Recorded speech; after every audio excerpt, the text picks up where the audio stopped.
ಮುಳುಗಿ ಹೋಗಿದೆ. ಜೊತೆಗೆ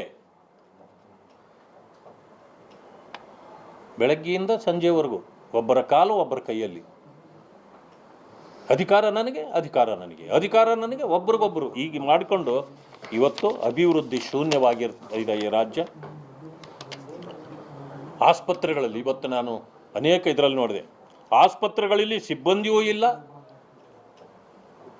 ವೈದ್ಯರೂ ಇಲ್ಲ, ವ್ಯವಸ್ಥೆಯೂ ಇಲ್ಲ. ಇವತ್ತು ನಮ್ಮ ಇದರಲ್ಲಿ ಬರ್ತಾ ಇರ್ತಕ್ಕಂಥದ್ದು. ಮಾನ್ಯ ಮುಖ್ಯಮಂತ್ರಿಗಳು ಮೊನ್ನೆ ತಾನೇ ಹೇಳಿದರು,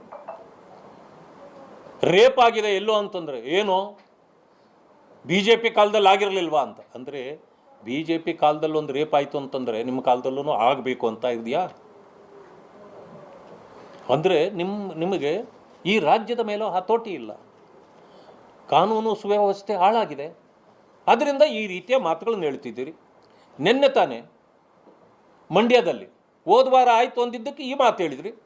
ಮಂಡ್ಯದಲ್ಲಿ ಗ್ಯಾಂಗ್ ರೇಪ್ ಆಗಿದೆ ನಿನ್ನೆ. ಏನು ಇದಕ್ಕೆ ಉತ್ತರ ಏನು ಮಾನ್ಯ ಮುಖ್ಯಮಂತ್ರಿಗಳು ನಿಮ್ಮದು? ಈಗಲೂ BJP ಕಾಲದಲ್ಲಿ ಆಗಿತ್ತು, ಅದಕ್ಕೆ ಇಲ್ಲೂ ಆಗಿದೆ ಅಂತ ಹೇಳ್ತೀರಾ? ಇದೇನು ನಿಮ್ಮ ಬಂಡತನ ಆರಿಕೆ ಉತ್ತರಗಳು? ಇವತ್ತು ನೋಡಿದ್ದೀನಿ ದಾವಣಗೆರೆಯಲ್ಲಾಗಿದೆ ಬಾಲ್ಯ ವಿವಾಹಗಳು, ಕಂಟ್ರೋಲೇ ಇಲ್ಲ.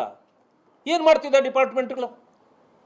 ಬಾಲ್ಯ ವಿವಾಹಗಳು ಈ 2-3 ವರ್ಷದಲ್ಲಿ 33,621 ಆಗಿದೆ. ಕೇವಲ ಬೆಂಗಳೂರಿನಲ್ಲಿ ಮಾತ್ರ 4,324 ಪ್ರಕರಣಗಳು ಇವತ್ತು ದಾಖಲಾಗಿದೆ. ಏನು ಮಾಡ್ತಿದೆ ಸರ್ಕಾರ? ಪ್ರಶ್ನೆ ಮಾಡಬೇಕಲ್ಲ. ನೀವು ಎಷ್ಟು ಪ್ರಶ್ನೆ ಮಾಡಿದ್ರು BJPನವ್ರು ಬಟ್ಟೆ ಹರ್ಕೊಂಡ್ರು ನಾವೇನು ತಲೆ ಕೆಡಿಸ್ಕೊಳ್ಳಲ್ಲ ಅಂತಾರೆ. ಇದು ಅವರ ಉತ್ತರ. ಮತ್ತೆ ಯಾರು ಕೇಳಿದರೆ ನೀವು ಕೆಲಸ ಮಾಡ್ತೀರಿ? ಈ ಥರ ಬಂಡತನಕ್ಕೆ ಬಿದ್ದುಬಿಡ್ತಾ ಸರ್ಕಾರ. ಅಂದರೆ ಪ್ರಜಾಪ್ರಭುತ್ವ ವ್ಯವಸ್ಥೆಗೆ ಏನು ಬೆಲೆ ಇದೆ? ನಿಮ್ಮ ಸಂವಿಧಾನಕ್ಕೆ ಏನು ಬೆಲೆ ಕೊಡ್ತಾ ಇದ್ದೀರಿ ನೀವು?